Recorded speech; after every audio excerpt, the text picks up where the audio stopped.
আজকে হচ্ছে পবিত্র জুমার দিন। এই জুমার দিনে আমাদেরকে আজানের আগে মসজিদে প্রবেশ করতে হয়। আজকে হচ্ছে পবিত্র জুমার দিন। এই পবিত্র জুমার দিনে আজানের আগে মসজিদে প্রবেশ করতে হয়। এটা শুধু পবিত্র জুমার দিন নয়, এটাকে সাপ্তাহিক ঈদের দিন বলা হয়েছে। সপ্তাহের সপ্তাহ বলে ঘোষণা করা হয়েছে। যেমন আপনি যদি কিছু প্রচার করতে চান, আপনি যদি কোনো কিছু প্রচারিত করতে চান, আপনার একটি মাথা লাগবে, হেড লাগবে। যেমন আমাদের মাদ্রাসা আছে, আমাদের মাদ্রাসা চালানোর জন্য হেড শিক্ষক দরকার। ঠিক তেমনি এই 7 দিনকে চালানোর জন্য এই জুমার দিনকে সপ্তাহ বলে ঘোষণা করা হয়েছে। এটি হচ্ছে সপ্তাহে ঈদের দিন।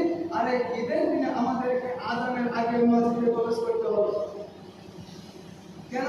যে আজানের আগে যদি আমরা মসজিদে প্রবেশ করি তাহলে আমাদের লাভ কি? আজানের আগে মসজিদে প্রবেশ করলে আল্লাহ রাব্বুল আলামিনের উপর থেকে দুইজন ফেরেশতা আসে এবং নাম লিখতে থাকে যে কারা আজানের আগে এসেছে আর কারা আজানের পরে এসেছে। যারা আজানের আগে এসেছে তাদের নামগুলো লেখা হয়, আর যারা আজানের পরে এসেছে তাদের নামগুলো লেখা হয় না। আল্লাহ রাব্বুল আলামিন কারণ ইমাম সাহেব যখন খুতবার জন্য রেডি হয় আর নজর সাহেব যখন আজান দেয়, ঠিক ওই টাইমে ফেরেশতা খাতাকে বন্ধ করে দেয়। আজানের পর খোলা হয় না। আল্লাহ রাব্বুল আলামিন তাহলে যারা আজানের পর মসজিদে আসে, যারা আজানের পর মসজিদে আসবে তাদের নামগুলো কোথায় পাবে না। আল্লাহ রাব্বুল আলামিন বলে তারা নাকি পাবেন না। আল্লাহ রাব্বুল আলামিন বলে তাহলে আপনারা তো ভাবছেন আমিও তো নামাজ পড়বো, আমিও তো মসজিদে এসেছি, আমিও তো আজানের পরে এসেছি, তাহলে কি আমার মসজিদে আমার খাতায় নাম উঠবে না? সে নাম উঠবে না। আপনাকে একটু উদাহরণ দিয়ে বুঝতে পারবেন।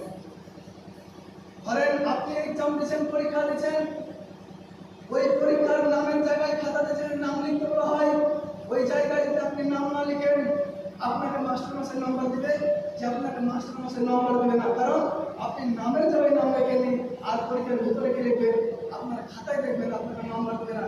আপনি চিন্তা করুন, মাত্র একটি 3টা বলা করবেন তাইতে যদি আপনাকে নম্বরকে 9 থেকে 10 করতে না পারে আপনার নামের কারণে, তাহলে আল্লাহ আপনাকে জান্নাত দিবে, যেখানে আপনি চুপ চুপ ধরে বাস করবেন, যেখানে আপনি সারা জীবন বাস করবেন। ওই জায়গাটা আপনাকে কিভাবে দিতে পারে? আপনার নাম না থাকলে। অথবা আমাদেরকে এই জুমার দিন মসজিদে আজানের আগে প্রবেশ করতে হবে। আর যদি আজানের আগে প্রবেশ করি